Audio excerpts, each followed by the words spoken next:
Hello guys, चलिए इस chapter को हम लोग स्टार्ट करते हैं। मिस्टर सेन सीढ़ियों से गिरते हैं तो सेना उन्हें कैच कर लेता है और मिस्टर सेन उससे कहते हैं हम फिर से मिल गए तो क्या हुआ। तो सेना कहता है खैर क्योंकि आप। तभी मिस्टर सेन कहते हैं आप क्या। हाँ, मैं समझ गया, तुम जाओ, मुझे एक मीटिंग में जाना है। ये कहते हुए मिस्टर सेन खड़े होती हैं तो सेना कहता है अंकल, और मिस्टर सेन सीढ़ियों से चढ़ते हुए ऊपर की ओर जाते हैं तो दरवाजे के पीछे सेक्रेटरी वो कान लगा के मिस्टर सेन और सेन की बातें सुनने की कोशिश कर रहे होते हैं। तभी मिस्टर सेन दरवाज़ा खोलते हैं और सेक्रेटरी वू को देखते हैं तो सेक्रेटरी वू अपना फ़ोन कान के पास लगा के वहाँ से भागते हुए कहते हैं अरे हाँ, मैं आपको सुन सकता हूँ। हाँ ठीक है, मैं अभी जाकर जांच करूँगा। और मिस्टर सेन सेक्रेटरी वू को ऐसी हरकतें करते हुए देख रहे होते हैं। फिर सीन शिफ्ट होता है सेन की ओर। थका हारा निराश सेन कहता है अपने मन में अंकल फिर से अपने विचारों में खो गए हैं। ठीक है, मैं अंकल के खाने के लिए कुछ छोटे मोटे केकड़े खरीद लूँगा। ये तय करके सेन दुकान पर जाता है और कहता है मुझे ये और ये वाले केकड़े पैक कर दो। अंकल को खुश करने के लिए कुछ और बड़े केकड़े बनाऊंगा और वह निश्चित रूप से नाराज नहीं रह पाएंगे। और दुकानदार उन केकड़े को पैक कर रहा होता है। तभी सेन के पास एक ओल्ड लेडी आके कहती है ये केकड़े कितने में बिक रहे हैं। तो दुकानदार कहता है 109 रुपए के जोड़े। तभी वो ओल्ड लेडी सेन की ओर सर उठा के देखती है और खुश होकर कहती है ओह, ये तो आप हैं। ये सुन के सेन अपनी ओर उंगली पॉइंट करते हुए कहता है मैं। फिर सीन शिफ्ट होता है मिस्टर सेन के ऑफिस में। मिस्टर सेन कागज के ऊपर कुछ अगड़म बगड़म बना रहे होते हैं और वो अपने मन में कहते हैं वास्तव में ध्यान देने की कोई ज़रूरत नहीं है। क्या यह सामान्य बात नहीं है? हाँ, अब मैं बच्चा नहीं रहा। ऐसे तुच्छ मामले के बारे में परेशान होना क्या यह उचित है? हाँ, बिल्कुल नहीं, यह उचित नहीं है। ये सोचते हुए वो अपना सर सेक करते हैं और सेन की कही हुई बातें याद करते हैं। अंकल अब बहुत अच्छे हैं, मैं आपको उनसे मिलवाना चाहता हूँ। मैं पूरी दुनिया को आपके बारे में बताना चाहता हूँ। ये सब याद करते हुए मिस्टर सेन परेशान होकर अपना सर नीचे कर लेते हैं। तभी सेक्रेटरी वो मिस्टर सेन के चेहरे के सामने आते हैं और मिस्टर सेन उनसे पूछते हैं तुम्हें इतनी करीब आने को किसने कहा। तो सेक्रेटरी वो कहते हैं मिस्टर सेन, ऐसे समय में आपको एक प्रेम सलाहकार की आवश्यकता है। ये सुन के मिस्टर सेन कहते हैं प्रेम सलाहकार? हाँ, चले जाओ, अगर मुझे किसी सलाहकार की ज़रूरत भी पड़ी तो वह तुम नहीं होगे। ये सुन के सेक्रेटरी वो कहते हैं मैं अपने बारे में बात नहीं कर रहा हूँ। तो मिस्टर सेन पूछते हैं तो फिर ये कौन है। तो सेक्रेटरी वो अपने पास से एक किताब निकाल के दिखाते हुए कहते हैं ये रहा। उस बुक के टाइटल को पढ़ते हुए मिस्टर सेन कहते हैं वैवाहिक जीवन के बारे में 100 प्रश्न। यह क्या है? तभी सीन शिफ्ट होता है। आंटी जी सेन का गाल खींचते हुए कहती हैं अरे यार, तुम तो पर्सनली बहुत ही ज़्यादा क्यूट हो। लंबा भी, बस तस्वीर से थोड़ा गहरा रंग है। लेकिन चिंता मत करो। वैसे आपकी उम्र क्या है? क्या आप कोई गर्लफ्रेंड ढूंढ रहे हैं? मेरी बेटी की उम्र आपकी उम्र से काफ़ी मिलती है। ये सब सुन के सेन कहता है रुको, क्या हम एक दूसरे को जानते हैं आंटी जी? तो वो आंटी जी कहती हैं बिल्कुल, मैं आपको पहचानती हूँ। मेरे सर मिस्टर सेन के फ़ोन पर आपकी तस्वीर देखी है और उन्होंने मुझसे आपका जिक्र किया है। ये सुन के सेन कहता है ओह, तो ये ऐसा है। तो आंटी कहती है आप मिस्टर सेन की तरफ से हैं। तो सेन कहता है हाँ, मैं हूँ। फिर वो आंटी जी सेन के सर को सहलाते हुए कहती है मिस्टर सेन के सबसे बड़े भतीजे। ये सुन के सेन चौंक के उस आंटी जी की ओर देख के कहता है नेफ्यू, भतीजा। इसी के साथ सीन शिफ्ट होता है ऑफिस के अंदर। सेक्रेटरी वो मिस्टर सेन से कहते हैं खैर मिस्टर सेन को उनकी रोमांटिक लाइफ में बेहतर सहायता करने के लिए मैं हाल ही में कुछ इमोशनल नॉलेज का ज्ञान सक्रिय रूप से प्राप्त कर रहा हूँ।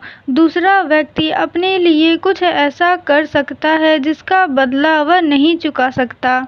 आप इस समय मूल्यतः अपने ही विरुद्ध दांव लगा रहे हैं। ये सब सेक्रेटरी वू किताब में पढ़ रहे हैं और मिस्टर सेन सुन के अपना मुंह टेढ़ कर रहे हैं। तभी सेक्रेटरी वू कहते हैं, मैं उस कष्टदायक भावना को समझ सकता हूँ। यह ऐसा है जैसे आप जानते हैं, किसी केकड़े द्वारा चुटकी काटे जाने जैसा।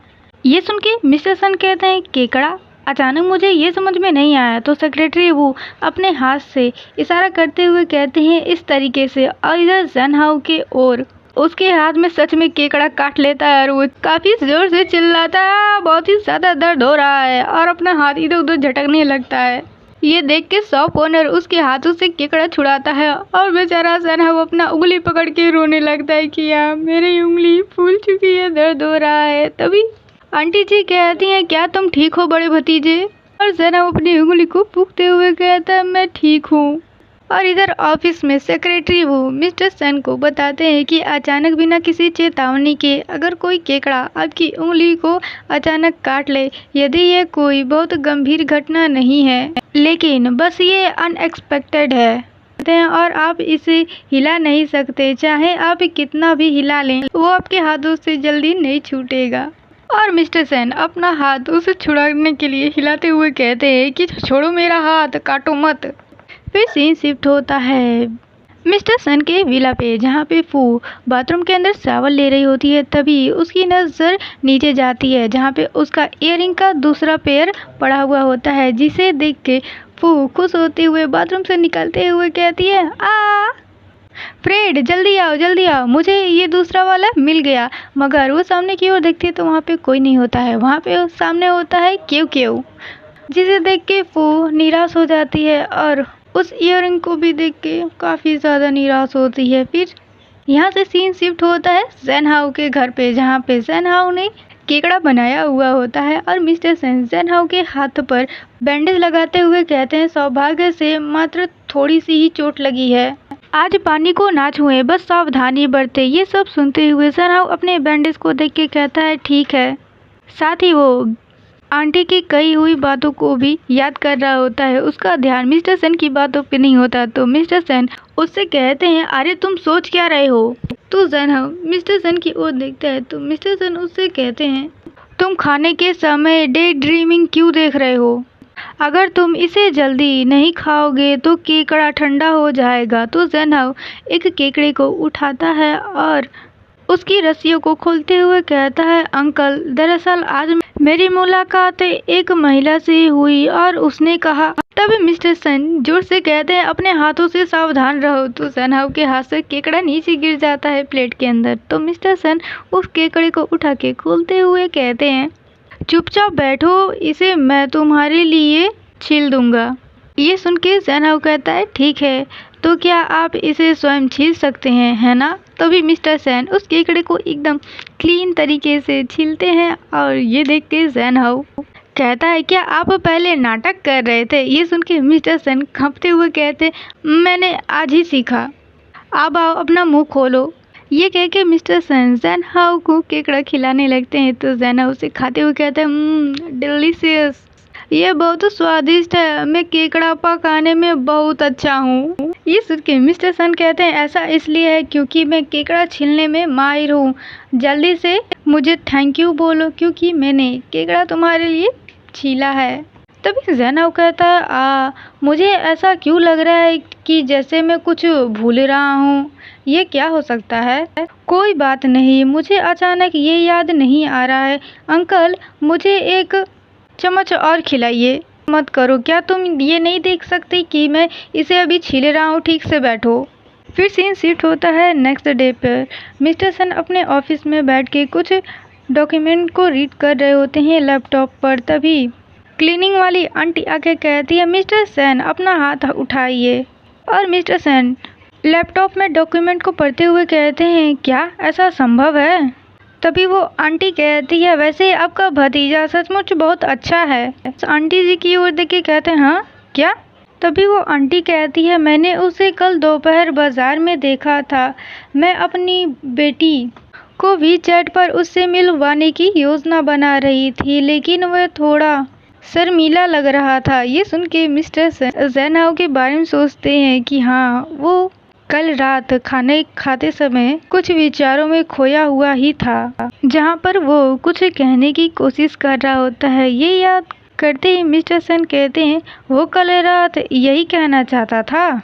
फिर कुछ समय बाद मिस्टर सन ज़ेनहाउ के पास कॉल लगाकर पूछते हैं, ज़ेनहाउ तुम्हारा हाथ कैसा है? तो ज़ेनहाउ कहता है, मेरा हाथ सब ठीक है, मैं भूल गया था जब तक आपने मुझसे जिक्र नहीं किया। आप बोल क्यों नहीं रहे हो? क्या कुछ गड़बड़ है? आपकी आवाज़ अजीब क्यों लग रही है?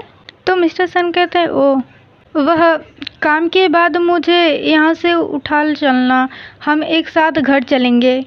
तो ये सुन के ज़ेनहाउ कहता है, ओ। ज़ेनहाउ की ओ सुन के मिस्टर सन कहते हैं, ओ क्या, मेरी कार खराब हो गई है? तो ज़ेनहाउ कहता है, सच में? मुझे याद है आज सुबह मौसम ठीक था।